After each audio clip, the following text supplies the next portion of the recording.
Hello and welcome to Guilty Pleasures and Shameless Treasures first YouTube live stream. So far, no technical issues. I hope you all can hear me, but regardless, you'll be able to see the video after this. So I'm so happy you're here. I'm just burning some sage now. So how we're going to do it is I'm going to start with a grounding meditation. And then I'm going to pull an oracle card and we're going to sort of talk about that and talk about the themes that we're feeling around that and around spring equinox. And then we will go into some astrology updates, just what's going on with the stars and how it might be affecting us. And I want to preface by saying I'm not an oracle card reader and I'm not an astrologist. I just am really into those types of things. It's kind of a fun aspect to my spiritual practice. So I just I invite you to have some fun with me today. And then after that, if we're not too tired, we will perhaps go into a pop culture update. So stay tuned. So to start, I'd just like you to take a moment to actually arrive. Get comfortable, feet flat on the floor if you can. And just give your eyes a nice gentle close if that feels right to you. Stack your bones in a way that your spine and neck are all aligned.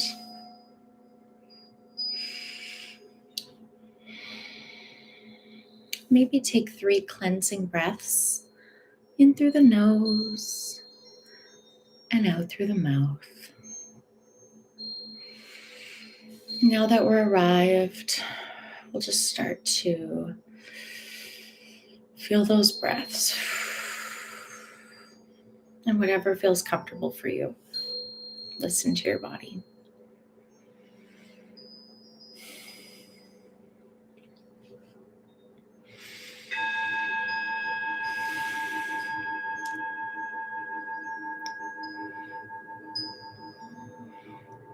Just start to breathe normally.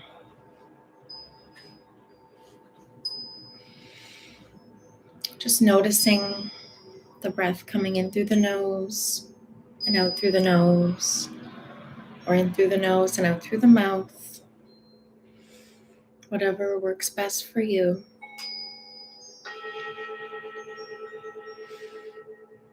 And use the sound of the bells to bring you back to the present moment.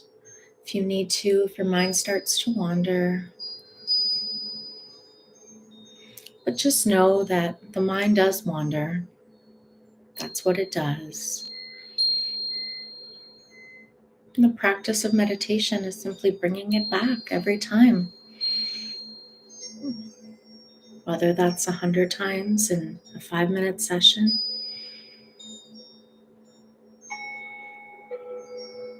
This is your practice and your practice only.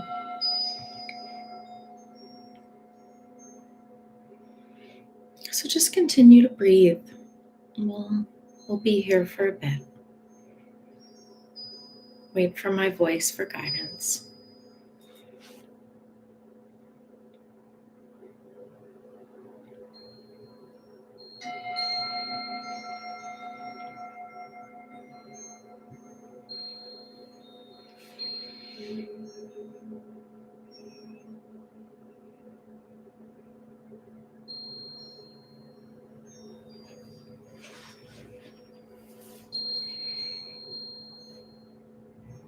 Where's the mind now?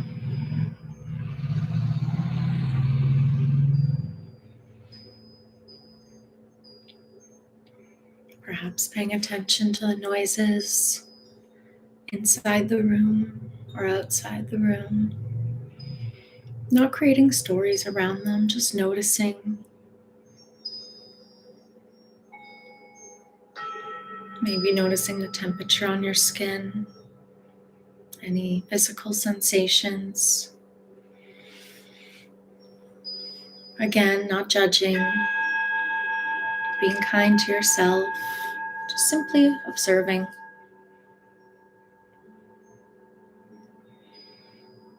We're all here together. Just let the singing bowls and the crystal, just let that energy wash over you. Collective meditation can be extremely healing, energetic wise. So maybe just try to connect to that a little bit.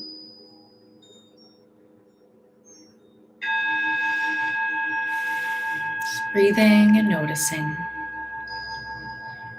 Paying attention to what works best for you.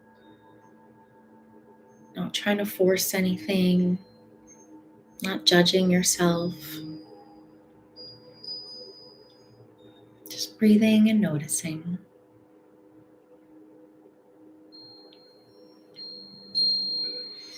If you'd like to scan the body, you can do so.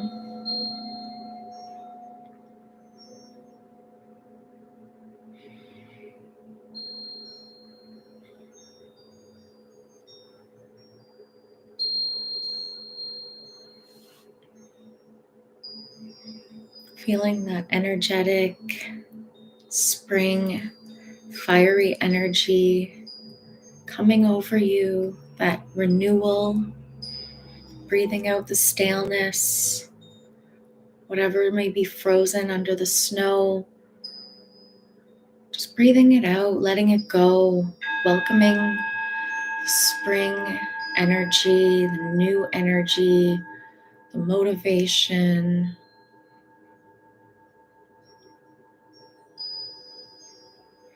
Whatever you want to bring into this new season, this astrological new year. Taking this moment to really intentionalize that.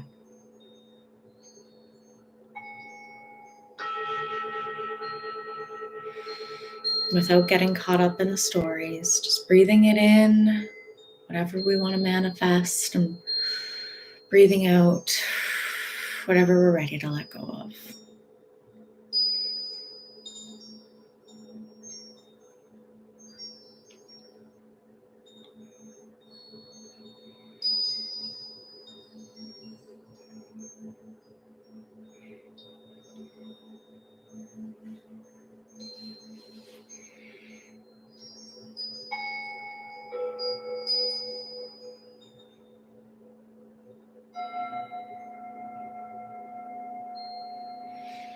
Where's the mind now?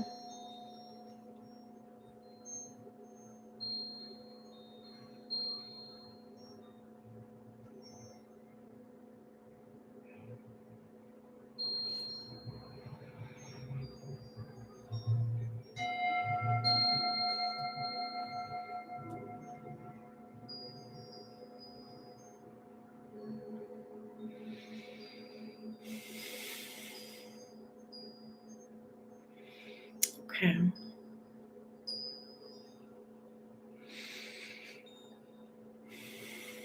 And slowly and surely, in your own time, being gentle with yourself, slowly start to bring yourself back to the room.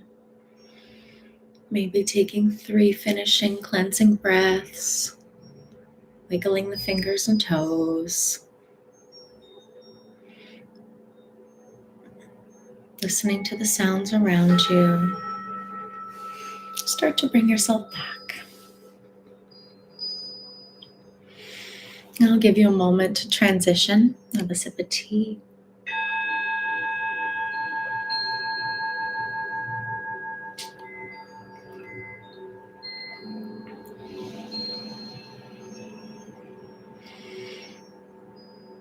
Happy Friday, everyone. I hope everyone's feeling good. Friday is ruled by Venus, the planet of love, goddesses, of women, of passion. Just embody that maybe today, if that feels right. And I thought it was interesting that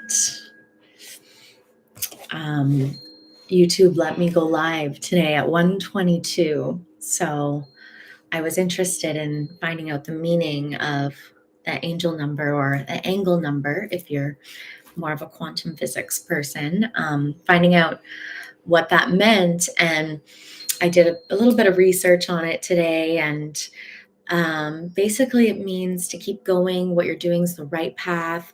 It's a motivation number, it's a leader number. So it just felt so right that it was scheduled for today at 1:22. So that's awesome. So now we're going to get into the oracle cards. And like I said, I'm not an oracle card reader. I'm just sort of getting into this and having fun with it. And I'm seeing that there's different ways to use it. And so what I love is pulling one every day. And they're the Earth Oracle cards by Stephen Farmer. He's a psychotherapist. He's written all sorts of amazing books. And I love the Earth Oracle cards because it's all different earth elements that sort of connect you back to the earth. And they're great for springtime. And so what I like to do is just pull one every day and sort of meditate on what that is. It comes with a guidebook, so I'll read that as well. And I like to invite you all to put your energy into the deck when I'm shuffling it. So we can really pull the right card. And then for today, I just to warn you as well, or not a warning, but just to let you know, I like to use the phrase, eat the fruit, but spit the seeds. So whatever you feel is meant for you, let it be meant for you. And whatever you feel is not, it's not for you. So just take everything with a grain of salt. It could be taking in a lot of my energy as well. But I do believe that if you do come across this video, nothing in the universe is by accident, and it is meant for you in some way. So I hope that it helps you and it resonates with you.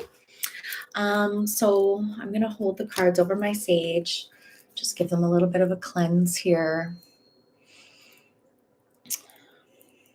Okay, so look how pretty these are. This is what the front of the deck looks like. They have some really beautiful earth elements on them. So I'm just going to shuffle them and invite you to put your energy into it. And I'm going to put my energy into it. I'm just going to ask our guides to send us our message for today. What's the message for today, or maybe for the weekend? Let's ask for a weekend message from our guides. Shuffle this. All right. Shuffle one more. Whoa, one jumped out at me. Usually when one jumps out, that means something. So let's see what it is. Desert. Vision Quest. So it's the Desert card, and it says Vision Quest.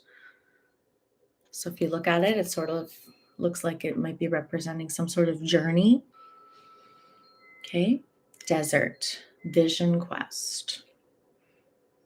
And it jumped right out at me. Okay, let's read that. Desert. Vision Quest.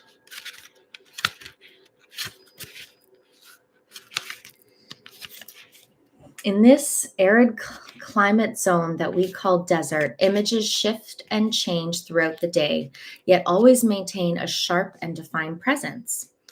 Those hardy species of flora and fauna that have found a home in the desert have adapted over eons to the relative harshness that's a strong characteristic of these lands. Throughout history, we've passed down many stories of people wandering the desert. Often they're about religious figures and ascended masters who have journeyed there and returned to their people with remarkable visions. The desert is an ideal place to seek a vision, or more accurately, to allow a vision to come to you. The quiet and peace of such an environment is conducive to the solitude required to have this type of profound experience. Spending time in this region without the usual accoutrements of the civilized world can present survival challenges, or at least seem to. And this could rightfully be called a spirit quest, where through steadiness in this seemingly bleak environment, it becomes possible to receive direct guidance from spirit internally and in the world around you. A vision quest is a process whereby you spend a few days in the wilderness alone. Typically, you carry only water and some sacred items with you, and you spend most of the time praying or meditating. Many who have completed a vision quest assert that it is a powerful and even life changing experience and report vivid and profound revelations. It is said that the desert does not lie. So, partaking in this can help you discover the truth about your purpose, or at least give you some clues. It is time for you to go on a vision quest. Designate a place in nature in which to dwell, whether for a couple hours or a few days. Spend the majority of your time while there praying and meditating. It is best to be in a location where you can truly find solitude, even if it is in a quiet corner of a park for an afternoon. Wherever you go, take your question, concern, or challenge with you into prayer or meditation. Allow it to float around in your consciousness and watch what shows up.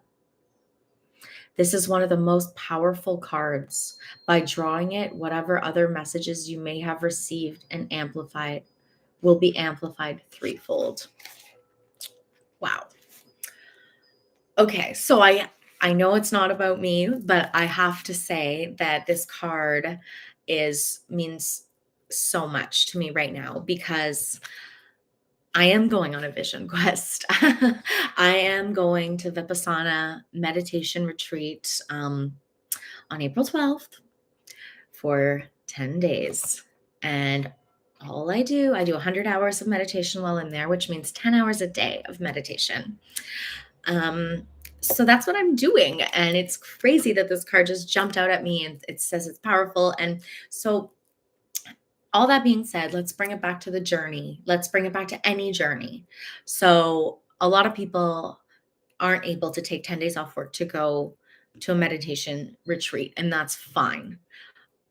But an hour alone, 2 hours alone, a couple days in nature, it doesn't have to cost anything, right? It's connecting. It's not all of the extras. The desert, there's not a lot of vegetation, there's not a lot of extras. There's nothing there but yourself, right?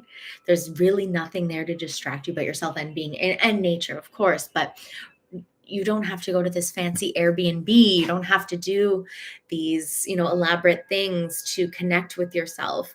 So I encourage you to go on that journey. And what does this vision quest mean to you? What is your question? What are you wanting to find? And I'm not thinking shallow questions. I'm not thinking more money or am I going to get married this year? I'm thinking what do you really, what's deep in your heart that you need that solitude to even understand is in there? Like, that's what I'm feeling. And how does that relate to spring and the spring equinox? Well, it's our time, right? It's rebirth. It's our astrological new year.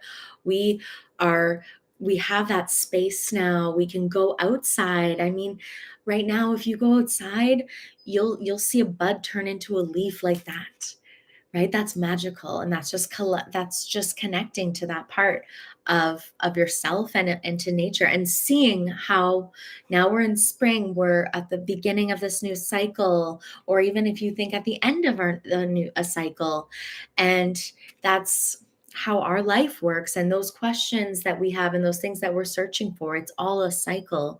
And just going out and taking that time to have that journey right now when it's so beautiful and amazing to just be out in nature.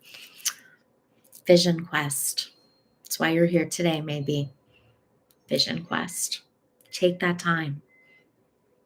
Okay. Okay. So, what's going on right now astrologically? We had just a new moon in Aries. So I'm an Aries, I'm a sun in Aries. My birthday's April 12th. So it was a lot, but for me at first, it was a bit of a slow start. I was like still feeling really, and I was feeling really sluggish. And I think that had to do a lot with, first of all, Pisces season ending. It's heavy for everyone. Pisces is the last of the zodiac, so it carries all the karma of all the other zodiacs, and it's heavy. So it was a slow start, but I feel like I'm here now. I'm doing some of the intentions that I set for myself at the beginning. And it's because it was also the beginning of the astrological new year with the new moon in Aries, intention setting is so powerful. So setting intentions right now is so important. And then that Aries energy. So independence, courage, strength, that cardinal fire, really strong fire energy, but also, childlike energy. It's the first of the zodiac, so it's the most childlike of the zodiac. And so that comes with sometimes children behave and sometimes they misbehave. Sometimes they do things for attention. And that's kind of an Aries sometimes, and the impulsivity, right? So watching out for those types of things. And then Aries is ruled by Mars, and Mars just entered Cancer, and Mars has that fight energy, that again, that childlike energy, but really fight energy. And he just moved into Mars, and Mars is that watery cardinal, fixed water sign that's really emotional and sensitive, and so they don't it's not necessarily the best mixture. He doesn't necessarily like to be in Cancer. So he's assertive. It's an uphill battle for him. He moves into the sensitive sign of Cancer. He's the warrior planet, so he's acting on instincts. So it's important right now you'll have a lot of passion. There'll be a lot of passion there because you've got all the sensitivity of the watery Cancer, plus that passion of Mars that's ruled by Aries. So it's great for that, but just be careful. Maybe take a step back. Don't be impulsive necessarily with your emotions, is what I would get from it. And it's something that I've noticed in myself, which is why I'm bringing it up. Also, there was a huge, I'm just gonna have a sip of water here, guys. Sorry. There was a huge shift, which was Pluto moving into Aquarius. So Pluto is the planet of destruction, death, and rebirth. So it's moving out of Capricorn, which is that father energy. And it's moving into the intelligent Aries sign of Aquarius. And the last time that Pluto was in Aquarius was in 1778 to 1798. So it took 248 years to come back. So it's definitely once in a lifetime for all of us. And so a lot's happened since it's been in Aquarius last. Now Aquarius it rules technology, innovation, and the internet. And with it being in Pluto just is destruction. So Pluto likes to bring whatever's going wrong, and it's more of a collective energy, right? It's not as much an individual energy, it's a collective. So it brings those collective things. It's when Pluto's moved into other planets in previous times, it's caused wars, the Great Depression, things like that. So because Aquarius is the technology, people are thinking that there's going to be some issues with AI, some rules, some laws around that, maybe some breaking down of what's going on, some shadow. It brings things from the shadows to the light. So maybe we'll see some darkness in what's going on, behind the scenes coming to light. So let's hope for that. All right. Now we are going to talk about, I'm just looking at my notes here. So we already sort of talked about intention setting for Ostara or spring equinox.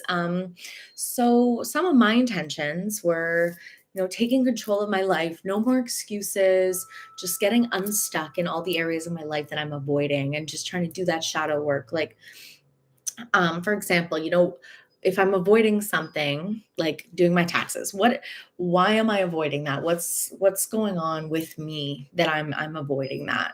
So just diving a little bit deeper into those intentions. I keep setting these same intentions every new moon and I'm not doing them still. Why am I not doing them? So diving into that a little bit deeper, no more excuses, but also taking my time. I tend to jump into things and then that's when I suffer the consequences. So I'm moving slowly, but I've got to keep moving.